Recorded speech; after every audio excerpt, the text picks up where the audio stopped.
Hello, everyone. Welcome to the second panel of the day of this webinar. My name is Archie. I look after the Arts Research Program at IFA. The second panel is focused on a local and the national, negotiating dominant narratives in the arts education. It will be moderated by Joyoti Roy. Joyoti Roy is been working in the field of museums and culture for over 17 years and is currently the head of strategies and marketing at the Chhatrapati Shivaji Vastu Sangrahalaya, which is one of the India's leading museums in Bombay. Her panelists on the panel are Devika, Ravikumar, Kashi, Sohail, Hashmi. I'll now hand over to Joyoti Roy to introduce the panel, which will focus on how national and the local narratives, in a way, are always found very disparate with each other while they are framed and after which they're implemented in the classroom. This panel will especially focus on how arts education enables teachers and students to balance these ideas, which are national and the locals, in ways that are sometimes subversive, sometimes they collide with each other, and sometimes they also fall in tandem with each other. So the panel is going to discuss how this divide is bridged and how arts education enables that. Joyoti, over to you. Thank you very much. I'm in fact very glad that we've come out of a rather difficult year, and in many ways we are starting the academic year with this wonderful conversation. This morning was totally thrilling because many of the difficult questions that both educators and people who are working in the arts world were being put up and being discussed. And to be very frank, very simple and workable solutions were being offered by the panelists, which is quite encouraging for all of us who work in the arts. Like Tanveer said, we have 4 of us today who are going to make short presentations. I will introduce the speakers as we go, but just to say that this afternoon we will have 4 very interesting case studies on how the dominant are negotiated, and how is it that local stories, local narratives find a way, sometimes trickling through, sometimes imposingly on the dominant narrative in our education system. Some of it is done, through individual initiatives. Some of them are very carefully crafted through a system, like an educational system or a school or an institution. And some of them are being done through influence of ideas, particularly by scholars who think about the future of how the local and the national should survive next to each other. So with that, I'm going to start off. I'm taking the liberty of presenting first so that you don't have to keep looking at me again and again. But we will have Sohail speak after that, after which we will have Ravikumar. And finally, we will have Devika, sort of parenthesis, this afternoon. Right.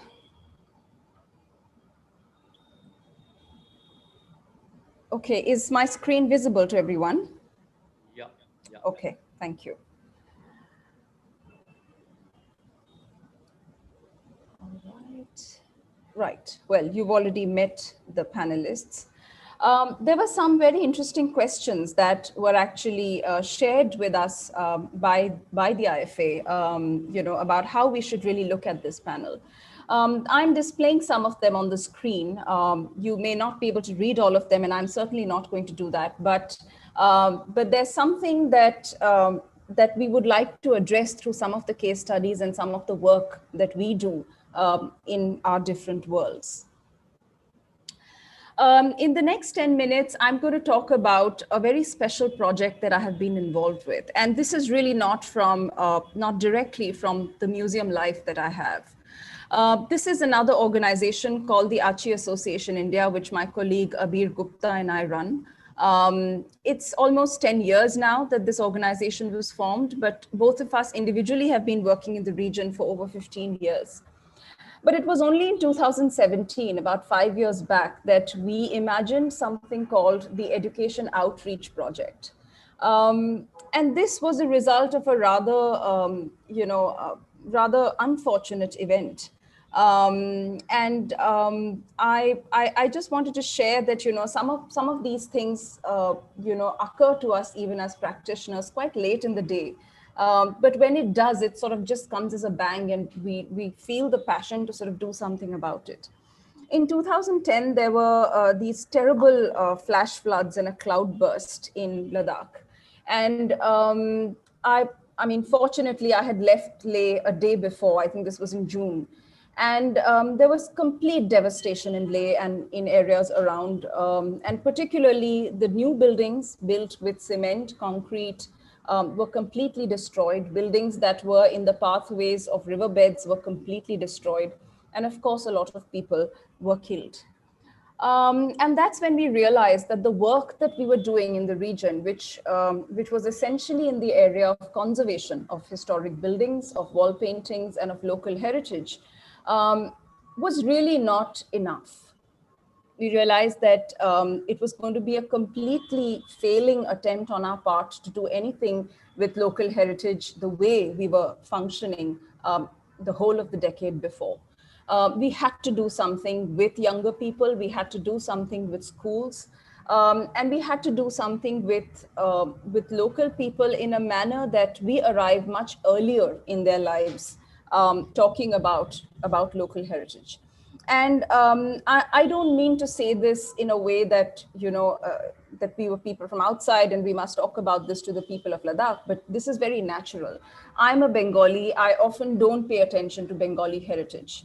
I might be looking at other things, and it's only when I get to know about it from another perspective is when I really start valuing it. And something similar has also been happening in the region. So we started something called the Education Outreach Project, which was essentially to take regional wisdom into schools as it was a question of survival. It wasn't a question of just cherishing or getting nostalgic about heritage or the past, but it really, in case of Ladakh, gives the local people the tool to survive in the very delicate microclimate that they survive in. So here is an initial workshop that we did with school teachers. And we knew right at the beginning that we couldn't do this piecemeal because 90% of the schools in Ladakh are government schools. So we first went to the Sarva Shiksha Abhiyan. And at that time, it was the state of Jammu and Kashmir. So we got them involved after a lot of negotiation. And also with the local Department of Education in Ladakh. And we were able to gather some 60 teachers from various schools all over Ladakh, both the Leh and the Kargil district, to come and participate in this workshop. And right at the center of this conversation, we put this local material, which is mud. A large part of Ladakhi built heritage is built with stone, clay, and wood. And it is exactly these three things that are being quickly replaced by other material, which is both dangerous, doesn't survive well, and doesn't behave very well in the climatic challenges that Ladakh presents. So we started talking to teachers about understanding mud, the science of mud, it being a material that is highly insulant, something that can become water, it can become protected towards water seeping through it quite quickly with the treatment of heat, etc. And ultimately, it's a material that children create very, very well with. With a small orientation workshop, we moved ahead to a government-aided school, which was the Lambton School, in quite close to a place called Shea. And a place called Khalse. And here we had the opportunity to work with the children of middle school And again, here we ask them to bring objects made up of mud and clay from home to understand different stages of how this material was so creatively and scientifically being used in the region for a really long time. So here you can see here is a jug that is used to store chung, sometimes also to use tea, and how the children sort of document it, draw it, understand the shape and its function. We also talked about the role of local craft, but local craft that may not seem like local craft. So for instance, on the screen, you can see a picture of how stones are arranged in a very asymmetrical manner. But this is what sort of provides stability to most Ladakhi buildings, because foundations of many Ladakhi buildings are with stone. And it's the balance of these really small pieces of stone and large pieces of stone that create stable buildings in the region. And working with mud has eventually been an extremely sophisticated craft, which local people are now quickly forgetting. And this needs to be part of their education system. So we did a brickmaking workshop with the children. We did it with the local labor that was working in the school, and we talked to them about, how long does it take for mud bricks to dry? What are the additives? How does it behave? And eventually how to construct a wall with these mud bricks. And then we took them to a historic building, a palace in Skurbuchan, which is one of the sites that we have been working with. And here we showed them that it's not just small, humble buildings that survive with mud, but you could have palatial structures as well that survive for centuries with this humble material. This is the other small case that I want to talk about. This is on the same sort of pilot project. We went to a place in Changthang, which is much, much higher than the level of Leh, where a large nomadic community exists. They're called the Changpas. And they're nomads because they're constantly sort of traveling all over the region as shepherds with their animals. And they have seasons when they station or settle and do a little bit of agriculture and then move on and so on. But this is the only nomadic residential school in our country, which is situated in this village called Puga in Changthang. And we spent about 2 weeks over there working with the children here. And this was more about another kind of residential building, which is of tents. These children remain in the residential school for years. They often meet their parents maybe in 2 years or 3 years when they come back from a cycle of nomadic traveling. And so while they are part of a formal education system now, which is important, they are quickly forgetting these local, methods of creating structures such as the tent. It's called a ribot in local language, and it's made with warm cloth, again, to keep people warm inside. And these are quite the architectural sort of structures. So we did a workshop again with children to teach them or to work with them on how to make tents. And we invited some of the local nomads to break one of their nomadic cycles, which took a lot of convincing, to come and talk to them about making ribots. But we also talked about the science of ribots, how the tensile strength of this cloth can support these in extremely windy climates, how the angle of stretching is so important for the survival of people inside, and how it's very important, again, to make local stables like the one you see on the right for their sheep and their cattle to help them be protected. This is a goat that died the next day, but it was amazing because one of the children could look at the goat and say that it is not going to survive for more than a day. So he decided to pick up this goat. It had been left behind by the nomads and bring it to one of these model settlements that we were building.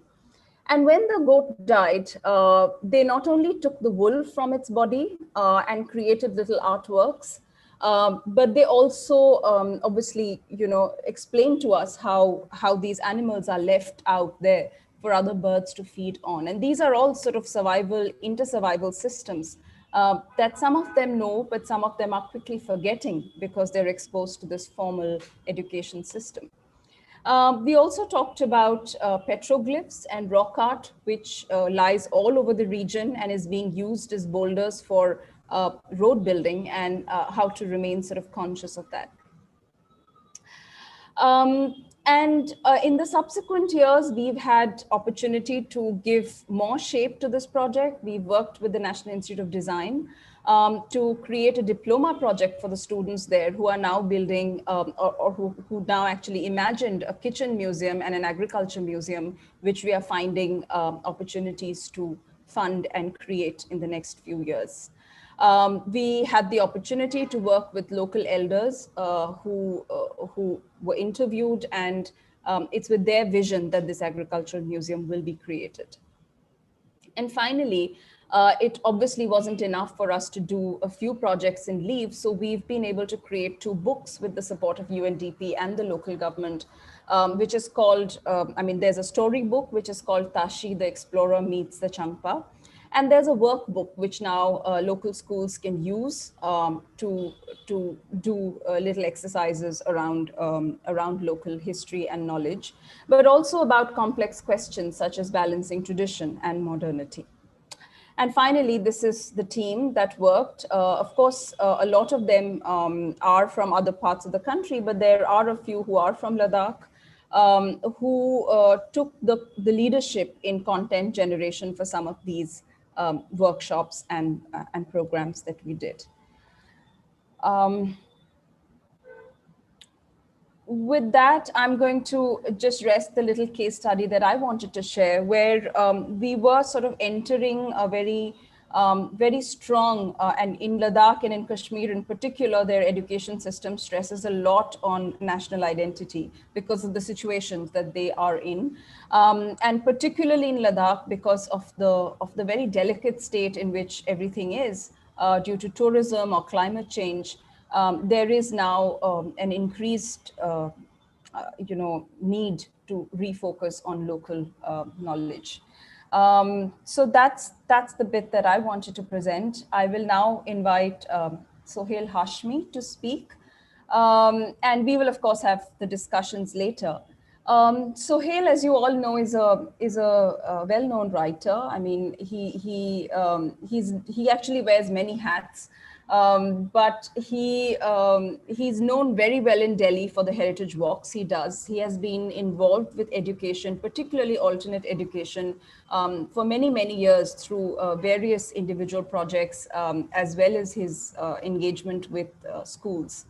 And today he's going to talk about his experiments in an education center called the Leap Years, and how he helped create certain methods of alternate learning, which bring back the focus on the local and on the very local that he will talk about. Sohail, up to you. Thank you, Joyoti, and thank you, IFA, for giving me the opportunity. Uh, I have about 12 minutes. I'm going to begin to speak about one gentleman who I have learned a lot from, and I can speak about him for several hours. So it's going to be a little tight fit. I'll begin with Lala Devraj. Lala Devraj was from the Arya Samaj, and he belonged to a group which was known as the Pathshala group, and he functioned out of Jalandhar. And the other group in the Arya Samaj was the school group. The Pathshala group people were supposed to be conservatives, the school group people were supposed to be progressives. Lala Devraj said that I want to educate girls, and the school group opposed. And they said, we have no money to waste, and we have to concentrate on educating our boys. The school group was led by Lala Lajpat Rai, and Lala Devraj was insistent that girls should also be educated. And he opened a school. He had no background in education. He opened a school and he did some phenomenal experiments. I made a documentary film on him as part of several documentaries I had made on pioneers of women's education in India. And I picked up a whole lot of things from Lala Devraj, and I tried them, some of them, at this creative activity center that I used to run called Leap Years that Jayati has mentioned. Leap Years was started by Rahul Bhandare, who's otherwise an entrepreneur, a businessman, but he was very keenly interested in creating spaces where children could go to after school and explore their creative sides. So, and I was running the center. And aside from looking after the administration and all that, I was also offering a loosely structured course, which I called uh, My World. And it's during sitting down with the kids and trying to understand how they look at the world around them that I realized that the school education is so totally disconnected from the reality of the kids and the world all around. They have a lot of facts, but they don't know how that connects to their lives. So I picked up one leaf from Lala Dev Raj's book, and this is what I did with these kids. We had a large campus and we had many trees, and I made the 7 or 8 kids who used to come to me to every second evening to go. Took them to different trees and made them stand there with their eyes closed. And then I asked them to touch the trunk of the tree with their eyes closed and try to feel the trunk. And I told them to remember the feeling. And I did this exercise with them for a week.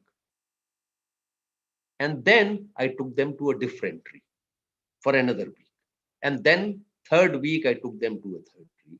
And then I blindfolded all of these kids and took them back to different trees and asked them to remember the tree just by the feel of the trunk.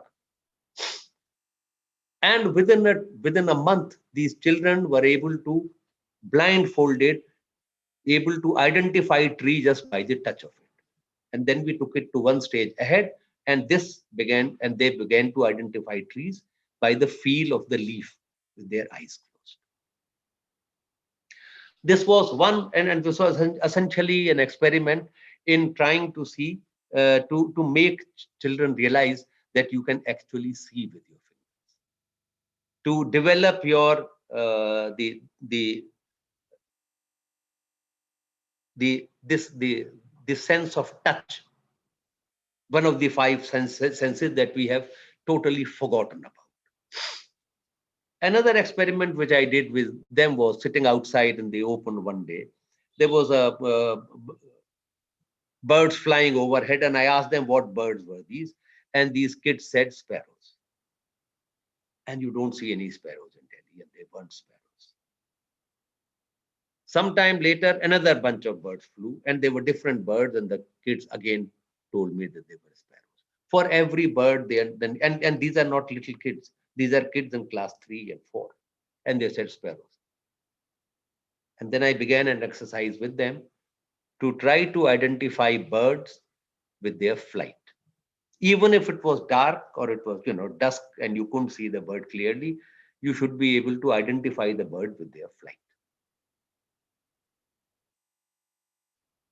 One more experiment which I did with these kids was to pick up all the grains and plant them in small little beds next to each other and put little signboards. This is wheat, this is barley, this is rice, this is maize, this is bajra, this is jowar, this is jaw.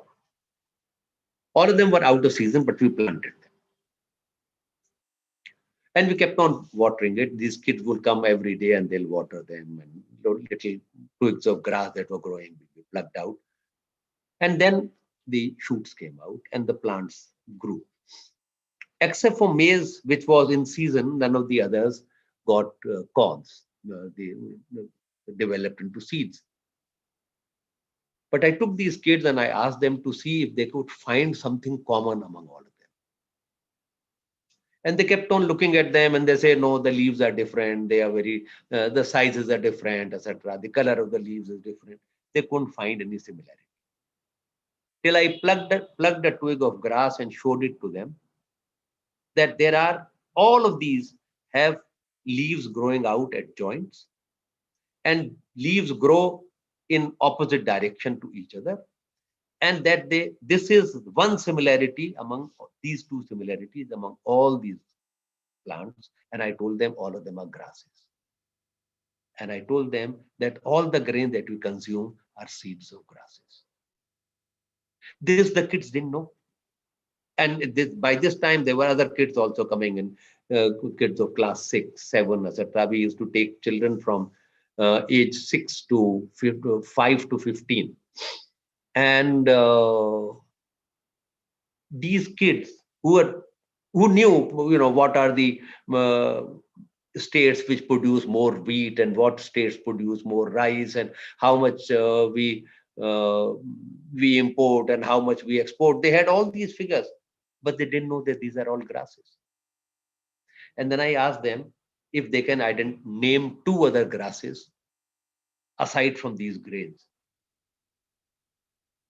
One girl was able to name bamboo.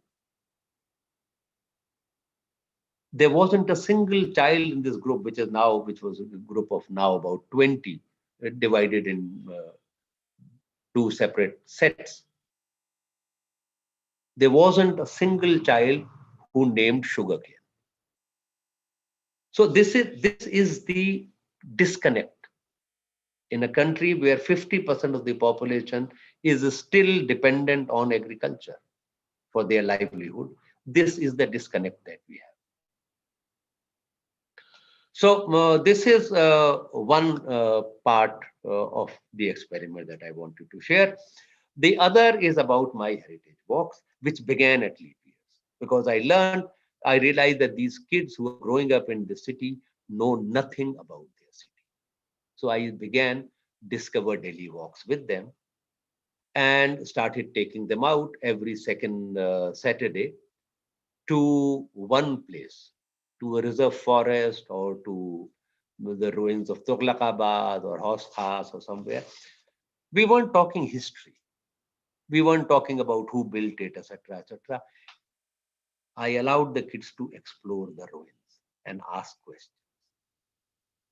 And based on that questions, we tried to, about the architecture, about the shape, about the material, about the thickness of the wall, etc., etc., whatever kind of questions they had. Based on that, we tried to rework how to look at these monuments, how to engage children in looking at heritage. And part of that eventually evolved into a book on Sanchi that I did. This is part of a series published by Mappen Publishing. And I did this book on Sanchi. The other books are on Mahabalipuram, on the Qutub Minar, on Chhatrapati Shivaji Terminus, and on the Keola Dev Bird Sanctuary. These 5 books were published. These are all World Heritage Sites in India. The idea is to expand it to cover all the World Heritage Sites. The book on Sanchi that I did, I took 10 children, 5 from a public school in Bhopal and 5 from a school of underprivileged children, all class 3, 4, 5 kids. And we spent a day at Sanchi. And based on the questions that the kids were asking, this book was designed.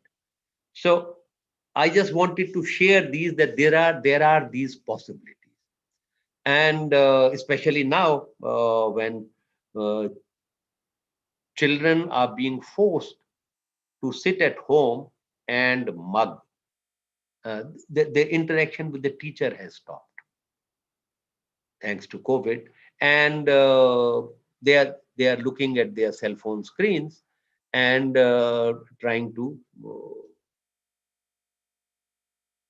finish their course. There's a whole bunch of kids who are now going to go transit into a higher class without ever having attended class for a whole year. So there are these possibilities outside the classroom where much more can be done outside the framework of the written text. And I think we can, this kind of intervention might be able to help children relate more to what they are being taught. I think I've run out of my 12 minutes. Thank you very much.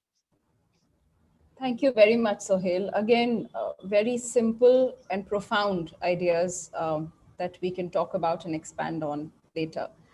Our next speaker today is Ravikumar Kashi, who is an artist, and he's also an educator and has been working with different institutions.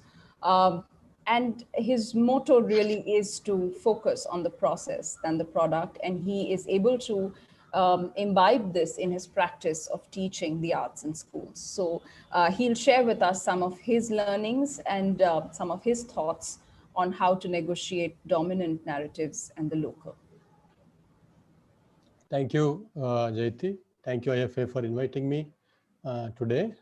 I would like to uh, make a presentation and then talk along with that. I'll do screen sharing now.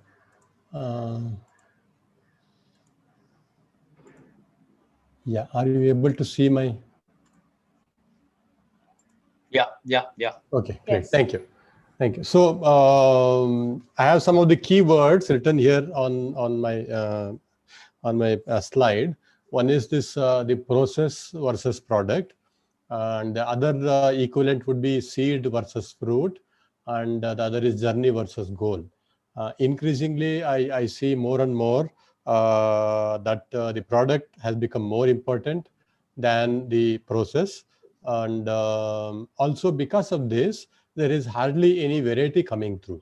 If I am talking about art education, one of the fundamental joy of art is that there is no commonality there. Commonality in the sense there are multiple answers possible, multiple ways of approaching a situation possible, multiple stories possible. It is not about creating one story, one kind of work, one kind of result. So increasingly by emphasizing more and more on what comes out rather than what goes in and how it is being digested and understood, this kind of variety is going away. And in the process, there is also a huge amount of uniformity in the way students think, and this whole idea of just going through the mill, without really thinking and so on. And I teach. I've been teaching from '94 in a school of architecture, and in between I also do workshops in various kinds of schools. I've done workshops in international schools. I've done workshop in government schools and so on, tribal schools. So I see that there is a huge difference in the way we were when we were growing. It was not that much more rigid kind of system, but increasingly it is becoming more and more so. And I see these students who come after passing the 12th standard or the PUC, what we call in Karnataka, and they come to School of Architecture, and what is missing in them is this curiosity to know. There is no curiosity. You tell them and they'll listen, and there is no sense of wonder. There is no sense of exploration. You have to tell them every step of the way, and then they'll start doing it.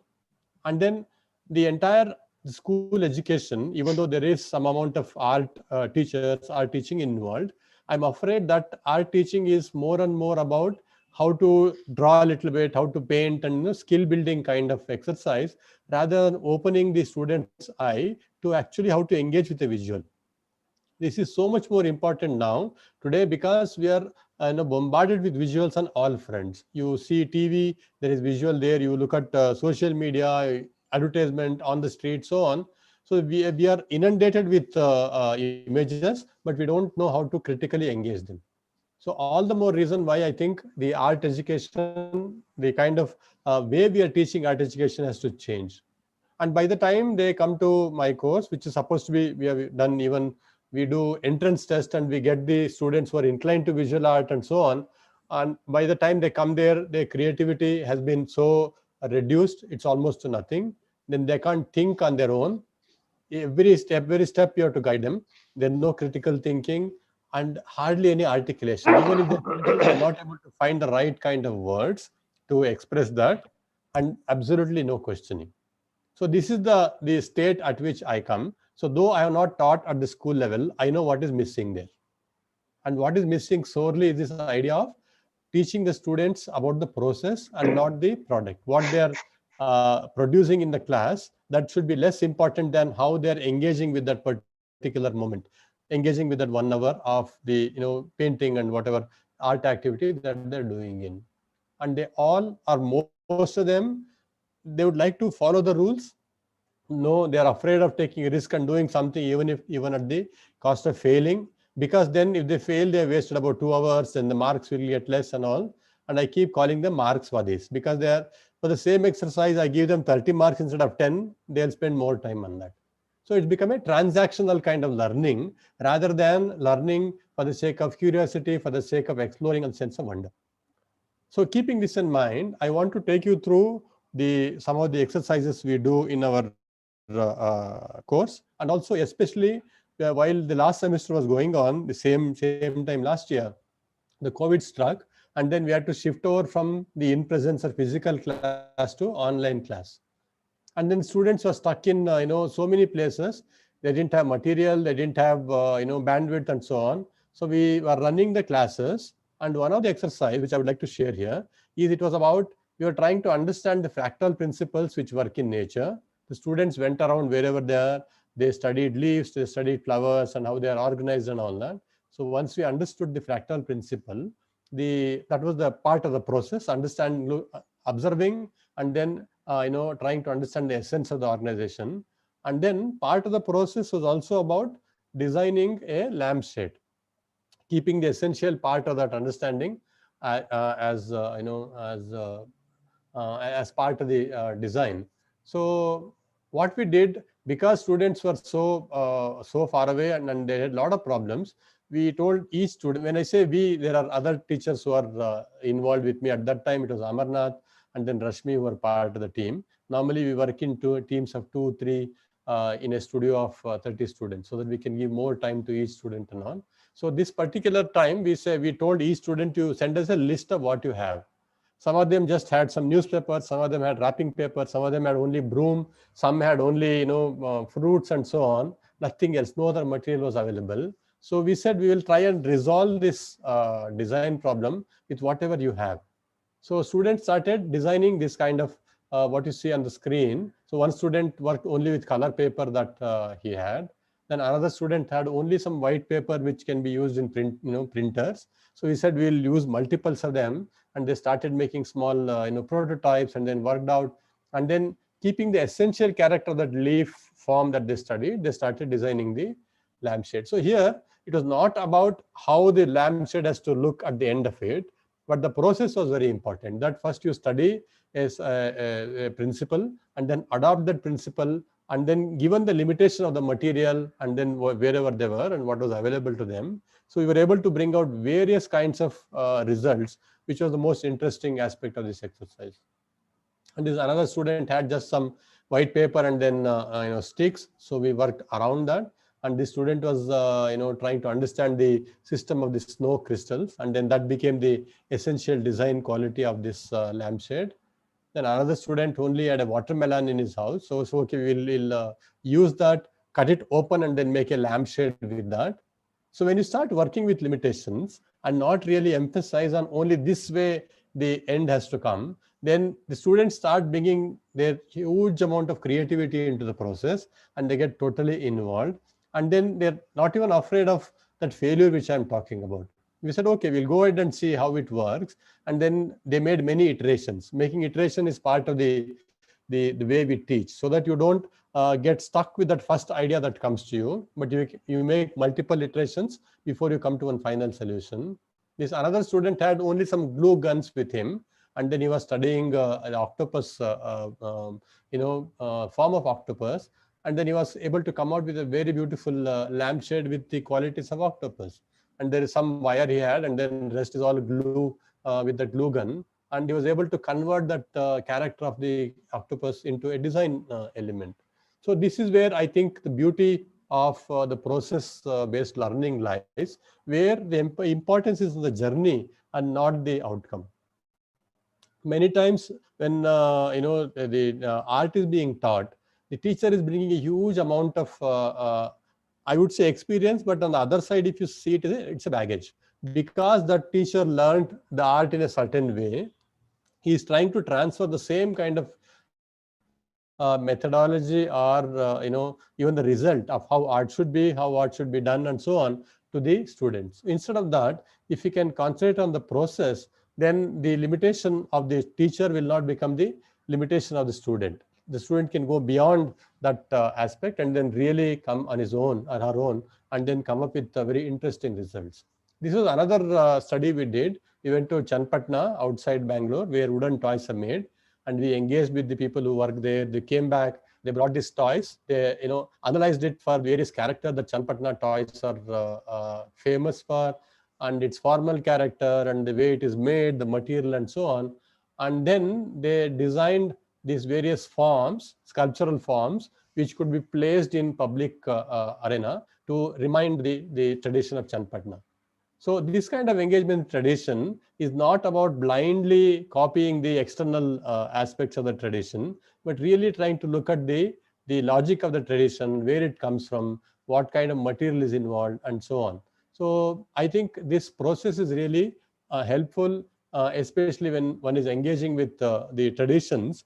And it could be a local tradition, it could be any other kind of tradition. But when you start really breaking that down into the kind of forms that are coming up, the material, and the tradition of making it in a certain way, so one can intervene at a certain point and then start bringing change in that. Otherwise, we will end up repeating the tradition blindly and not really go any further. This is what I wanted to emphasize on. So the process oriented learning brings out different abilities of students and not really restrain them. And very, very different kind of outcomes can be expected. So the teacher has to be really, really open to accept this kind of multiple results. Then it really works very well. And then this idea that student is an empty vessel, in it we have to just fill up the knowledge or information, is taken away when you do the process, because you have shown the students how to go step by step, and they will find their own voice at the end of it. And generating iterations is one more very important aspect, where you keep thinking how else I can solve this problem, how else I can bring about a different kind of change in this. I think we really emphasize a lot on that. And then most importantly, when we do the exercise, we make a write-up, and then we try to figure out what is that we are going to teach to the student. If it is about maybe a composition or line or color, then how can this intangible insight that the student is supposed to get at the end of the exercise can be built into the exercise. So in the process of doing that exercise, the student is on his own or her own, they're getting these insights. So the intangible insight is being given to the student through a tangible exercise. So the whole exercise is designed in such a way. And then it is also designed in such a way there are a large number of students who are average or in the middle. They will come up with certain kind of result, and a very brilliant student can do slightly more, or somebody who is not able to grasp very quickly can also stop at a certain level. So multiple level results are also visualized so that it doesn't really disappoint any student. And less emphasis on teaching and more on students being on their own and then trying to learn. And very importantly, more than what is, can we imagine what if I change this, what happens? If I bring another color, what happens? So this emphasis on what if really opens up a lot more avenues to the student. And then it also minimizes this emphasis on retinal. Most of because it is visual art, people tend to think that we have to limit ourselves to only what we see. But in artwork, a design, exercise can be about what is felt, what is heard, what is touched, or what you are thinking, what you're imagining. So all these aspects can be brought into the fore by, in a way, suppressing the retinal aspect of the exercise, so that you really start making the students think. And in one way or the other, we try to touch upon all the skills which I have listed here. The observation skills, and that is one. Many students are not trained to look at very keenly or very deeply. So we develop exercises to do that. And then drawing and rendering, which normally happens in a school of art or in any art class. Then translation from, let us say, I hear a music, then how do I create an artwork of that experience of listening or a experience of touching? So of from one kind of sense to the other. That is also a very interesting aspect. Then we do a lot of exercises to bring out their creativity in them, and also to think very differently. And what we call divergent thinking, we do mind mapping and so on. So all this put together gives the student a very complex set of toolkit with which the problem solving can happen, not only in that particular class, but it will become like a seed which he is carrying, or she is carrying, which can be used again and again in multiple ways. Now, very quickly, I want to bring in connection to my practice. In my practice, I don't jump into work immediately. I have a journal which I've been maintaining for about 20 and odd years now, where every idea that comes to me about a certain work is noted down. This work, which I did about Shroud of Bapu, which the image I will share later, the initial idea came in 2008. And then it kept coming up in my journals. And then in 2019, finally, I started thinking about a final work.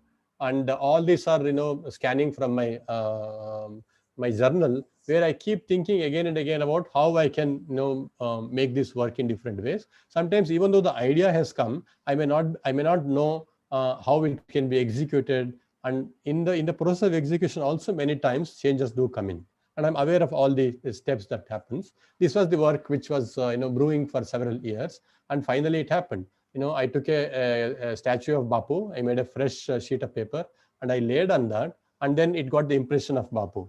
So I connected with my experience of looking at Shroud of Turin, and also the Anthony Gamble sculpture, where he was expressing his experience of coming to Calcutta, and people wearing bed sheet and sleeping and all that. So this for me became a very again, in this I did many iterations of working with Indian flag. Then I've tried with khadi cloth and so on. So at the moment, this is a kind of optimal solution that I've found for the idea which was coming again and again in my journal.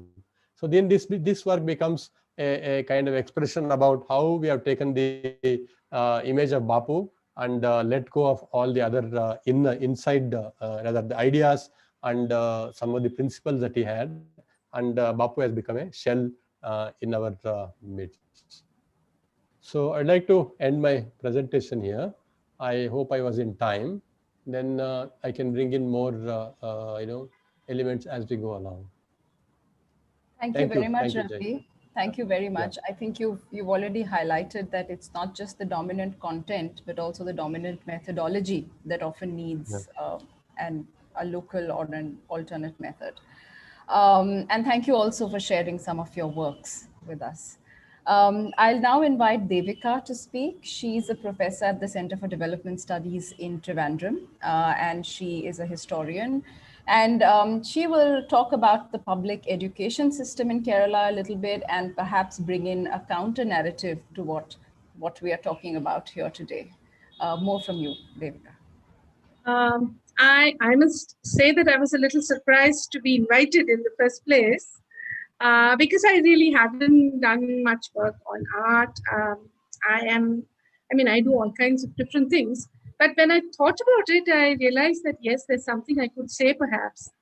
And I could basically talk about the region and how art is somehow entangled in our imagination of the region, how it has changed over the decades, and maybe what art can actually do, to restore the sense of region in a different way, perhaps. So that's what I can talk about.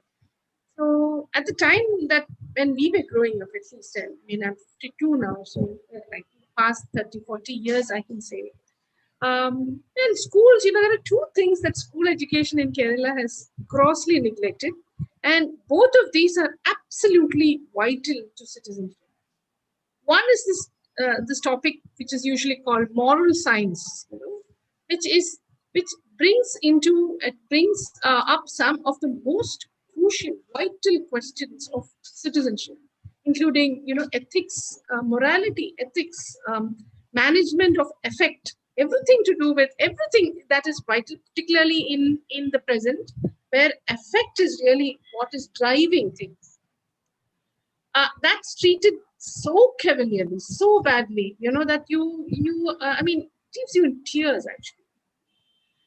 Then you have art education, which is actually, you can't call it art education. It's basically drawing skills, a little bit of painting skills in that sense. And I got thrown out of art class because I asked the teacher why it had to look like a photograph. Why couldn't we just use a camera? I still remember, I mean, I was told to get out of class.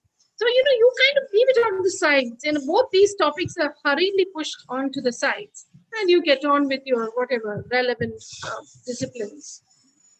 Now, however, in Kerala, what's interesting is that though this is the situation, it was the situation in public education, in private education, all of it, you still had, arts and culture had a place within public education, outside the classroom.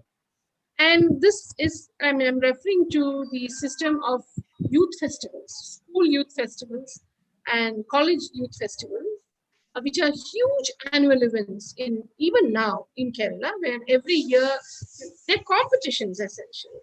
Nevertheless, there are occasions to prepare and actually, engage in some artistic activity, even though they are competitions. And they're very prestigious. So there is preparation, there is a lot of joy around it. Even though it's a competition, there's a lot of joy. And I also know that it was an occasion for a lot of young students to experiment with their gender. A number of transgender, for young transgender people, students who were transgender, or people who had, who would have liked to, question their own sexuality. The dance competitions, for example, were an important event. Art again, in art which appeared in these competitions, the painting competitions, drawing competitions, they really had nothing to do with the art classes. With the boring art classes, you really had well-known painters, aesthetically sophisticated judges coming to look at those paintings. So very often these were platforms from which young people interested in art just took off. So this was there, and this is still there. But then on the other hand, and I was in college, I remember, and I studied in a place very close to a very prominent art education, arts college, that is, fine arts college. Young people were in a boil in the 1980s, a real boil, and their biggest ire was a kind of regionalism that was imposed on them. For example, there is the Madras school, for example, there was a burden of Indianness that the Madras school carried, which these young people entering art school in the 1980s felt to be extremely burdensome. So, they looked for alternate bases to imagine the region, and Marxism was one of those bases. That story is a different story altogether, and it still continues in a different way. But by the 90s, you actually saw a shift to globalization, a much more globalized kind of art, a marketplace-oriented art, where the region now could be spoken of without referring to any of those Indianisms, but in a way that really exoticized the local. So in some sense, art education was trapped between these two, has been trapped. That is. On the one hand, you had this Indianism of the Madras school and other in painting to escape. In dances, for example, you had the same crisis. So you had young people running away to Bangalore, for example, Ata Kalari and all these other. So artists escaped Kerala because they wanted to get away from Indianism of many kinds, and which you kind of forced local forms into a mold that could represent India in some way, or subnational, subnational sense. So Kerala would fit into the Indian brain as subnationality. So, anyway, so I have a feeling that, I mean, now you have the Binale, for example. Now, Binale is criticized in 100 ways, but what is interesting about the Binale is that the way it has formed a kind of offered a kind of public education in art, very imperfect, like the famous film festivals of Kerala. The famous IFFK, the International Film Festival of Kerala, is one of the biggest public education events, I think, in world history itself, because you have 15,000, 20,000 people attending every year, young people who get a sense of world cinema, however imperfect. The same way, art, I think big break in art came with Binale. And I have personally seen families, coming to see the Binale just to find out why it is so sensational, why is everybody talking about it. And then they get out of the Binale and I've seen them pausing beside, piles on the road and just talking to themselves, saying, why can't we think about this as an installation? Why is it not possible to think of this particular arrangement? It just happened by itself, pile of stones, some posters, some, different colors, etc., surrounding it. Why can't that be treated as an installation? So the idea of an installation, for example, of that art can just surprise you from any corner of the street. That sort of sensibility, the Binale has been able to create, whatever be its forms. Now, I think, and of course, I think the critique that the Binale has kind of created an exoticization of the region in Kerala might be true, and I'm not going to dismiss it on the face. And I think the challenge, maybe the way out, is to think about art education as actually responding to the needs of public education in Kerala right now. Now, you see, Kerala since the 1990s at least has been exporting skilled labor power. And skilled labor power has been in Kerala's major export. So you can imagine what that does to public education, how more marginal it makes arts and moral science. And I can change that term.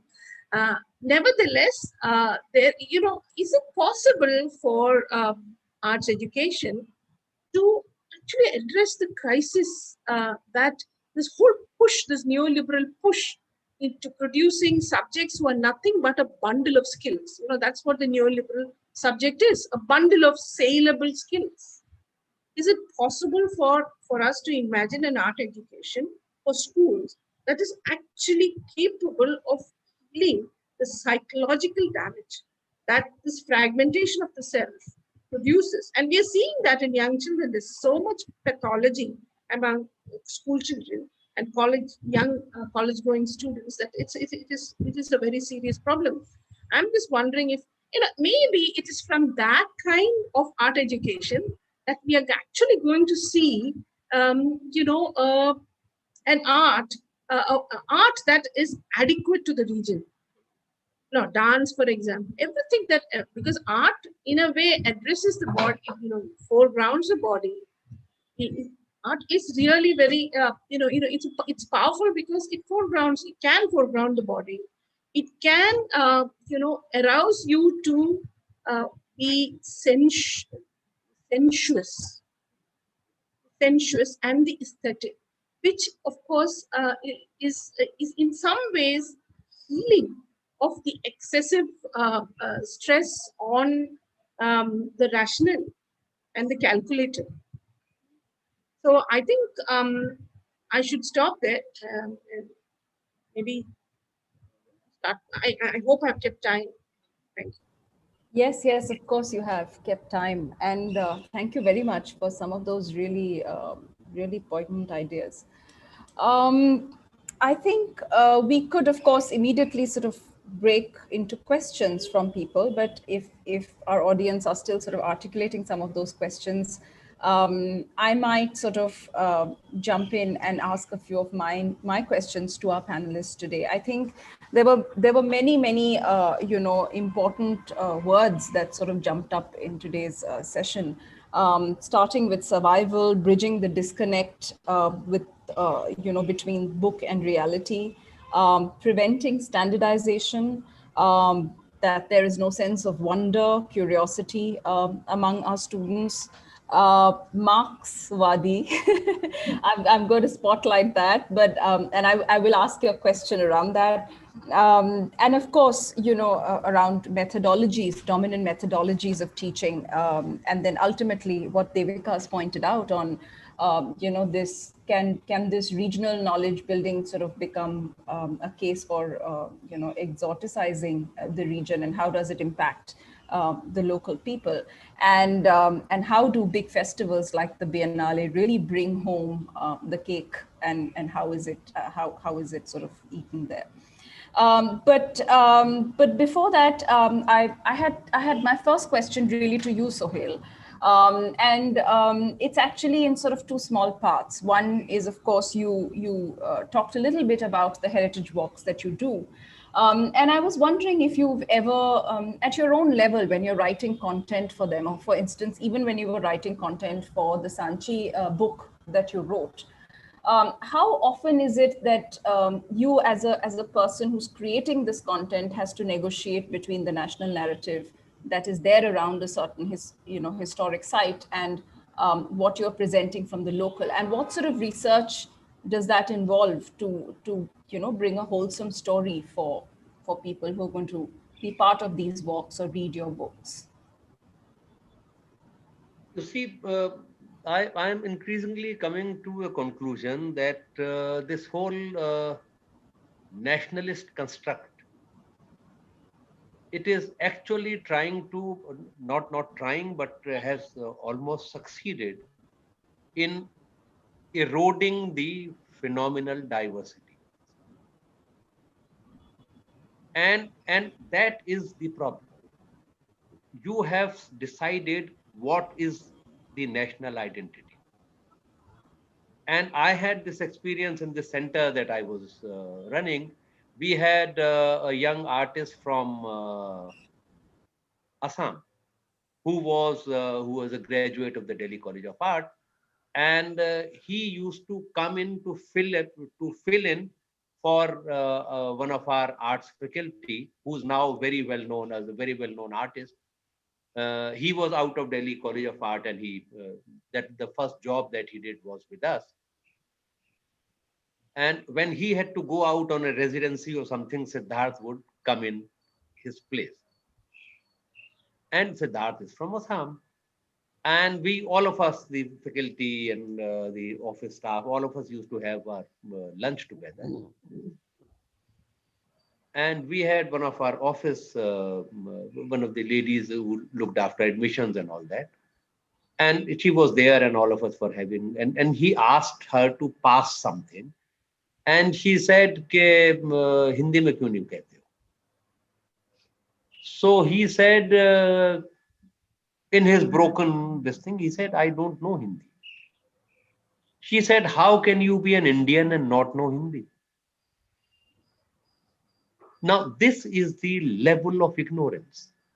And this we have built it. We have built it. And I asked her, "What kind of an Indian are you that you don't know Aham? Have you made any attempt to learn the language of somebody else? Why are you asking everybody to learn your language?" That is a problem. And I face this problem, and the dimensions of that are really scary. When I started this Discover Delhi box, there was, and these are kids who are 6, 7, 8, 9, at most. And we would pile up in a couple of buses, a couple of cars, and we'll go to one site. And then another fortnight to another site. Now, Delhi was, fortunately or unfortunately, ruled for close to 700 years by people who are now persona non grata in this country. So, and they built kind of buildings, and there was this boy, a Malayali boy. He's all of 9. And he asked me, "Why do you bring us to buildings built by Muslims only?" A 9-year-old boy. So after the war got over, I sat down and explained to him what is the history of the city, etc., etc., and that the buildings built by the Tomars and all that, we don't have them surviving. We don't know what kind of building they built. Then I called his parents. And I asked them, why is a 9-year-old boy asking this question? Which school does he go to? So they told me that he goes to a very progressive school, and that both of them, they are IT professionals, and they said, we don't follow any religious ritual. Religion is not discussed in our home at all. We have never told him that we are Hindu. But this is in the atmosphere. This is all over. This 9-year-old boy is picking this up in his class. This is the problem. And this is a serious drawback in making kids aware of what is the reality of this country. Because they already have the national pushed down their throat constantly. True. You know, so that is a very serious problem. Right. I mean, you know, this sort of naturally brings me to another small question to you only, Sohail, which is about the question of Urdu. And you know, I mean, we've seen some of your work around Urdu and around its history. And increasingly, again, flowing from the same emotion, Urdu has now become a language that we've perhaps borrowed from somewhere, you know, rather than it having grown here. So what's your opinion on that? I mean, is this at all looked at in spirit as a regional language, or is this something that you know, is only it's just something that we are trying to bypass nowadays? You see, first of all, we need to understand that both Hindi and Urdu are urban languages. They were never languages spoken in the rural areas. And till 1825, there was no language called Hindi. There wasn't. Two languages, essentially the same language, but written in two scripts. Even today, Hindi and Urdu share 75% of their vocabulary. The grammar and syntax is still the same. The remaining 25% in Urdu is drawn from Dari, from Persian, from Arabic, from Portuguese, from Telugu, from Gujarati, diverse resources.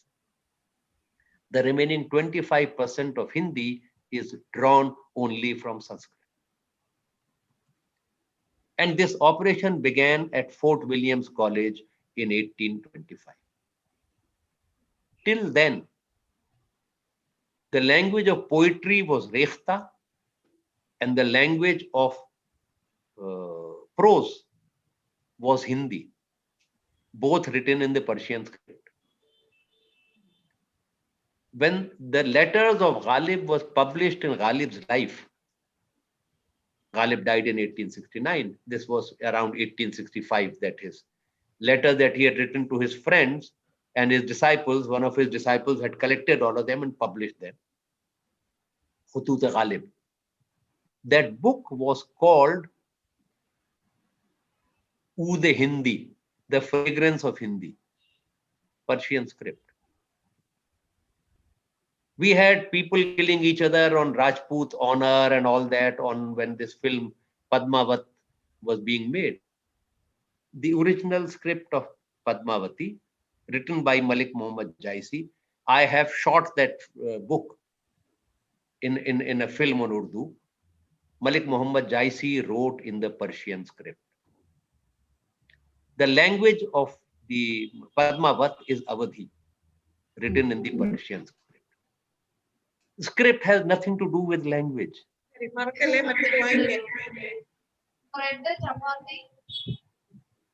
So, you know, so we have created this.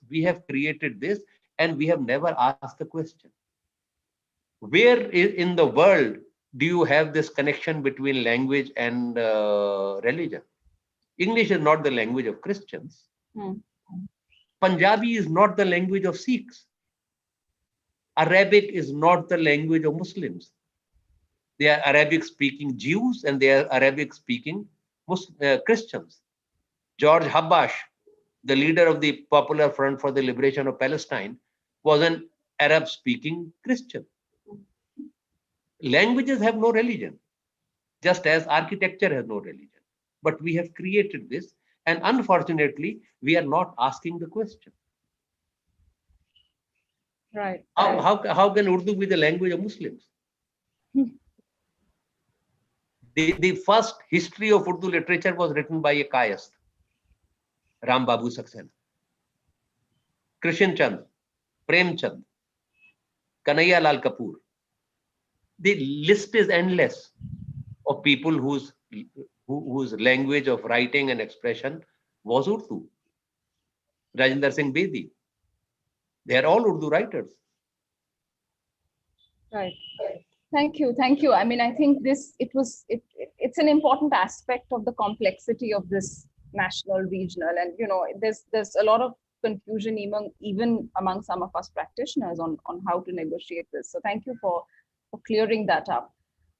If there are no other questions from people, then I'm going to ask my question to Ravi, who I mean, it's a very practical question, really. But again, this is something that arts practitioners are constantly dealing with. You talked about the process being very important and how we can refocus on the process than the product. But how according to you should teachers then negotiate with this whole evaluation business that goes on in classrooms? I mean, at some point they have to present some kind of an evaluation to the school administration on how a child has done. And so what are your thoughts about, if it is a process-oriented educational approach, then how should the evaluation methodology be different to reflect that? Okay, so it again, it brings back the attention on this single teacher who is handling the class. All your syllabus, all the national policy in education, all of it put together will end with him or her who is handling that class, right? And his ability or her enthusiasm to learn more and more as one goes along. And many times it is also about the kind of empathy that he has with the students. Sometimes even if that's missing, then you can't really connect with the student. To answer your question, normally it's a very practical thing that we do. We allocate marks for the process part also, not only just for the end work. You allocate marks for all the steps that the student is going through. And then if the student is able to achieve a certain result within the given framework, what I said optimal solution, that should be good enough to give the marks. And again, this whole idea of marks itself is problematic, because how does one, if a student is doing an artwork, how do you actually break it down into multiple smaller parts and give? So the teacher is giving the marks at a very instinctive level. If you ask him to really break it down, it's quite difficult. There is a lot of subjectivity involved. His or her own likings and dislikes will also come into play. So it's in a way, I think the way the art is approached, at least in the school level, it should be left out of this whole idea of marks. And can it be taught at the level of let us really explore this in a certain way, other than the exam oriented thinking that has really taken such deep root in the student's mind. That is being, again, the same template is being applied on the art classes also. So my question would be, can we change that? Right? Otherwise, then, same template, it doesn't really matter. And then this idea of even a competitions, finding this first prize, second prize and all that. Of course, it feels good if your student has got first prize and all that. But still, again, what happens to the student who didn't pass or who didn't get the first prize or second prize? So how does he or she feel, and how do we address that, the kind of self-worth that the student is going home with? So that question remains. Yeah. And just one more small question, and this really sort of erupts from looking at your work. You know, again, this is probably just a conundrum in my mind, that oftentimes when we talk about local and regional, we confuse that with the idea of rural. So is there an urban local that you try to bring in your work, and how, I mean, is there a is there a way in which you articulate the urban local from where you practice, and how does that play out? Yeah, see, in the last 2 decades, I've been documenting the flex banners of Bangalore, and I've written a book also, which was published by Reliable Copy 1 year ago. So there, I was observing this new trend in Kannada organizations of making senas. They started naming themselves Sena instead of a cultural organization. Then that trend started spreading into, like, earlier it would be called Vinayaka Mitra Mandali. Now it became Gajasena. You know, so you just to have worship of Ganesha also needed an army. Then all the fans association of Kannada actors, they started calling themselves Sena. So there was this huge trend in this aggression of in naming and the way they visually build their images in terms of, with every leader there will be at least 2 tigers, sometimes 4 tigers or 4 lions and so on. So I started documenting that, and along with that, I've been documenting the imagery on vehicles, like how some vehicles will have 2 bulls, or they will say, "If you touch, I will kill you," or some of them have elephants and so on and so forth. So there is huge amount of aggression that you can see on the vehicle imagery. I am documenting that. Then also there are more and more smaller identity pockets in this, like in Karnataka now we have a demand for reservation for even smaller sects within the bigger caste. So that I started documenting on the vehicles.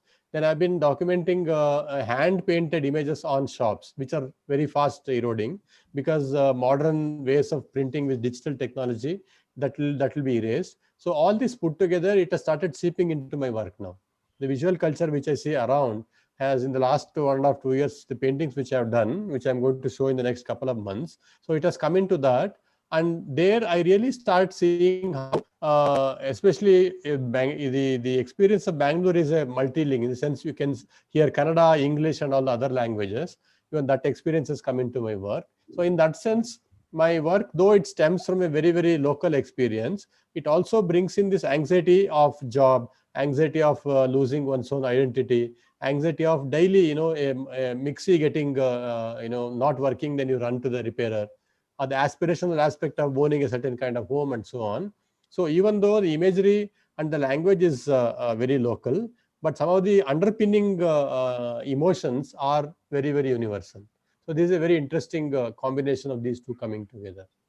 Thank you. Thanks, Ravi. There's a question now which says, how can arts education challenge the homogenization influence in our education of a certain kind of culture, language, or religion? So perhaps Devika, if you want to answer that first, and if our other panelists have any comments on this, please do offer. Devika, your mic is off, so you just have to switch it on. Oh, before I answer that, I wanted to say something to Ravi, about this question on how to deal with, students who are good, but they haven't got any prizes. Now, in the Kerala Arts School, the school festivals have devised a very interesting system by which they give grades, So the first prize winner gets five, and everybody whose work is above a certain, is judged to be above a certain standard, is given an A grade. And A grade means 5 points. So you add 5 points to your district's tally. So that way, even if you don't get the first prize, if you have an A grade, it just means you're as good as the winner. So that's one way they sort out, this problem. Now, that's of course. I know, to answer this question, I do think that the way forward here is to turn art into, to take art back to what it originally was, or what starts our romance with art. The fact that art can be a very powerful source of strength when it comes to self-building. In some ways, art art becomes so valuable, to us, precisely because it allows you to build yourself. Now, I've seen couples, normal people who are not into the art world, who do humdrum things in life, standing in front of paintings in the Binale, trying to figure out what it is, trying to think, and not to give a title or something, just to try to because art is always opaque, and that's a good thing, because it's precisely that opacity that makes you that opens other ways of seeing.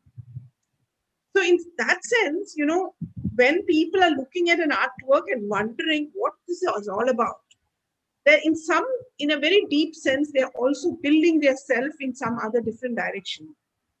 So the moment art becomes a tool of, for young students, if art becomes a tool of building their selves, of preserving creating some kind of an integrity on its own, and if you can combine it with a better version of moral science, which is, I don't know, that word itself is so disgusting. So the term is that name itself, but we can create a better, then I think that is an important, antidote for neoliberalism, because the neoliberal self has no values. The neoliberal self instrumentalizes everything. So everything you learn is just another skill which you can sell and nothing more. And if some of your skills are worthless, then you just fragment, you go to pieces. And that's when you need therapy, when you need all kinds of other kinds of help. So if you can think of an art education that is capable of pulling this moral science out of this horrible morass it is in, turning into art, thinking of an art education as a way of posing questions of effect that directly, that is what shapes you in life. Then I think something that is uniquely regional, if the experience of the region obviously will come there. And that would obviously be contrary to homogenization. That will not be based on any script that you have from outside. It might borrow some aspects from those scripts, yes, but it will definitely come from an inwardly oriented, reflection, a meditation. That if art can help that kind of meditation, we can think of an art education capable of sparking that kind of meditation. I think that would be a great thing. In fact, I was planning to come with IFA with a project to revive, to think about this moral science kind of, imagination differently through art. If we can do something together on that. Jyoti, there was one thing that I wanted to say. Yes. Basically, I think this whole thing of moral science, let us throw this off. What Devika is probably talking about is making students more aware of their civic responsibilities. Yeah. Before this moral science nonsense began, in my childhood, there used to be a subject called civics, which was taught to us, where we were told about basic civic responsibilities. So, and how do you, treat the other, your neighbor, your locality, etc., etc. I think, that has a scope. I don't know whether you can teach these things, but also about how you look at the world around you. That can't be done through moral education, because in moral education, sorry if I've understood you wrongly. No, I'm not talking about civics. No, I'm not. I'm talking about affect. The way you see the problem with moral science is that it categorizes every major affect as a sin. So lust is sinful. Take the cardinal sins they talk. They basically they deal with in horrible ways in this thing called moral science. So things like greed or envy, jealousy, anger, lust. These are things that are affect. These are affect, forms of affect. And how can we, by just suppressing those forms, by just saying that okay, push them away, be good. That's what moral science textbooks do. keep on preaching without giving students any kind of an inner, insight about these things. So that's the problem. It pushes everything away. Any serious discussion of these things is just dismissed. Yeah, I think there are two ideas here. You're absolutely right, Sohail, and so are you, Devika, because I think what you're both talking. I mean, one is this idea of how an individual survives in a community and what responsibilities and effects that person can have. That's one idea of moral science, which is often taught in some schools. But there's also another kind of moral science where we bring in mythology and try to extrapolate it to some kind of a right or wrong or making discretion, and then there are there's and the idea of universal truth, punishment and and so on. universal truths. Exactly. So I mean, I think the question here is really how much how emotive is this, how much attention do we give to human emotion while learning or while teaching, and how do we interpret that in a complex world that we survive in. But just to quickly talking of Arundhati's question, there is just one idea that I had. Maybe it could be it could lead us somewhere. There is this 17th century painting, 16th, 17th century painting from an illustrated manuscript of the Ramayana. And what it shows is Dashrath is lying on a cot, emaciated. You can count his ribs. He hasn't shaved for many years. And Ram, Sita, and Lakshman have come to bid goodbye to him. Now, this is the scene, and it has been painted by an artist who probably is the son of a peasant. That is where most of our miniature artists came from.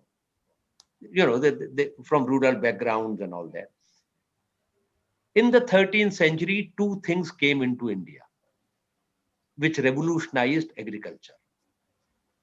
One was the Persian wheel, and the other, which revolutionized cotton, was the spinning wheel.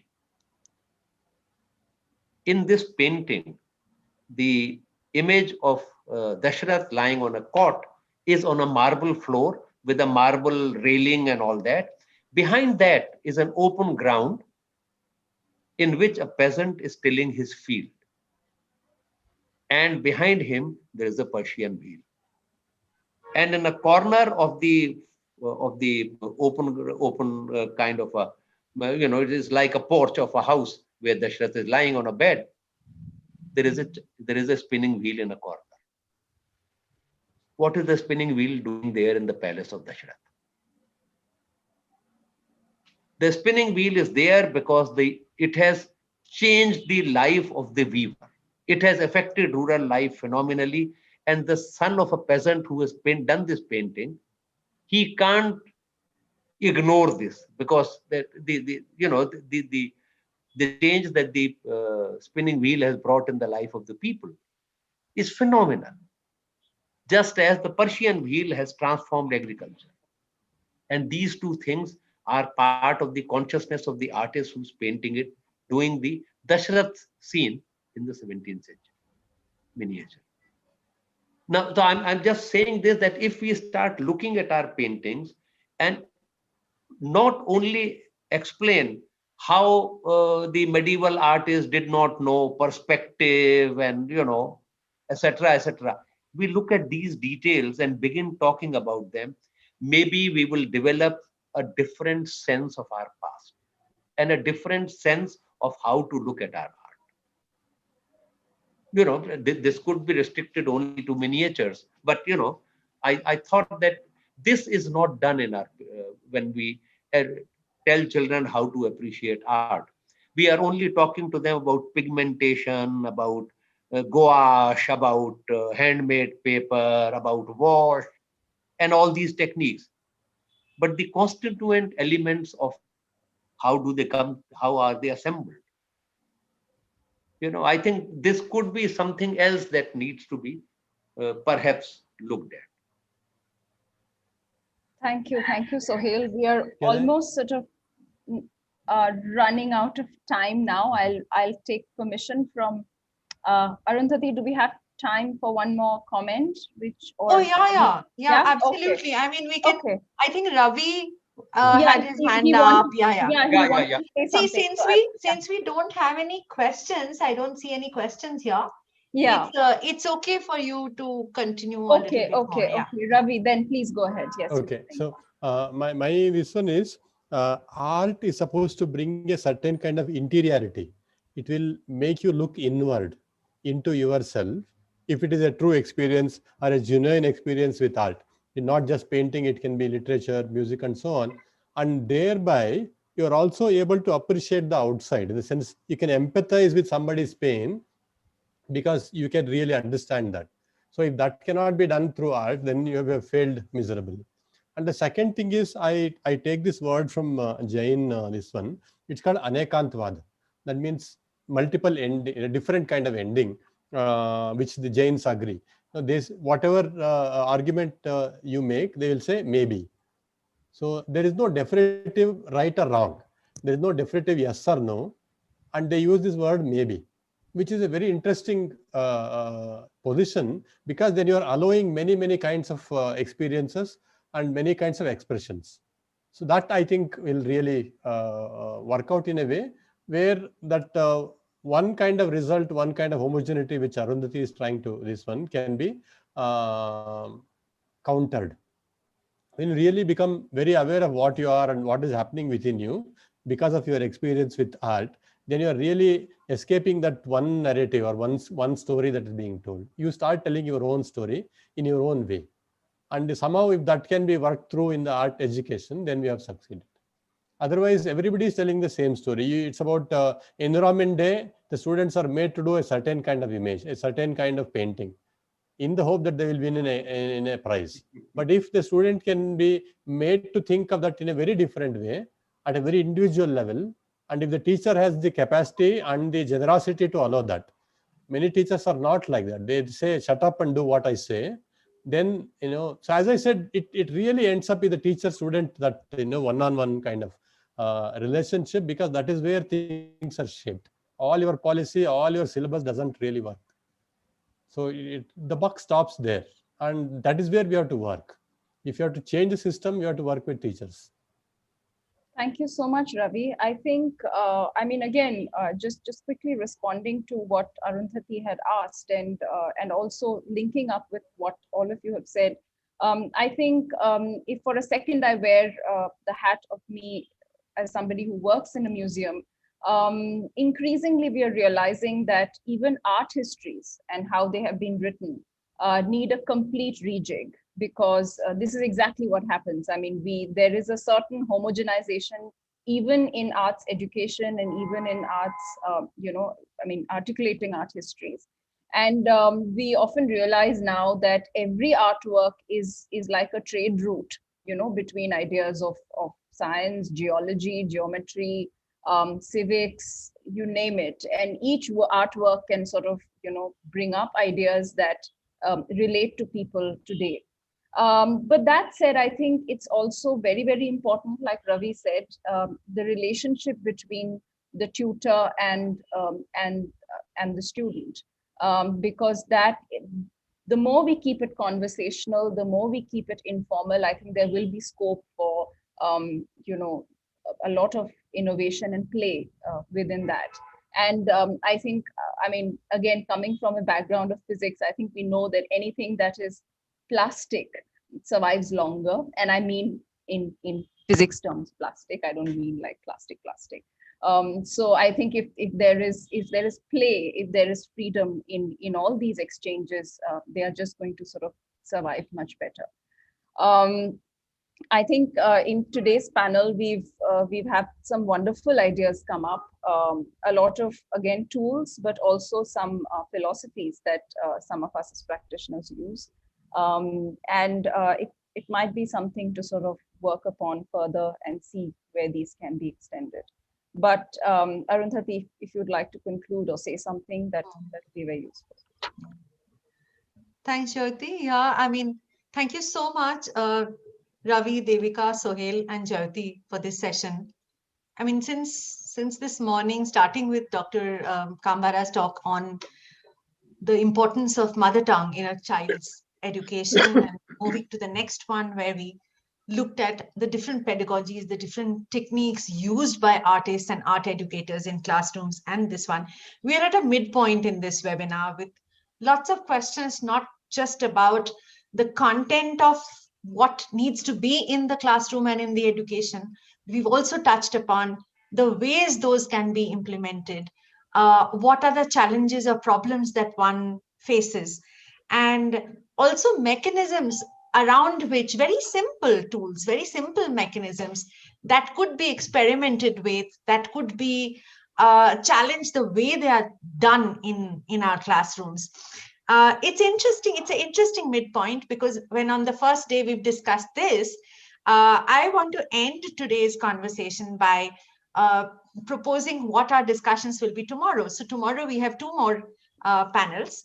The first one will start at 11:30, so 11:30 to 1, and again 2:30 to 4, 1.5 hour panels each. What we're going to look at tomorrow is moving from content, methodologies, ways of challenging, ways of bringing in different ways of doing arts education, to the next step. What does policy and funding do to all our conversation? And essentially, because policy is a governmental thing, it comes from whoever is in government.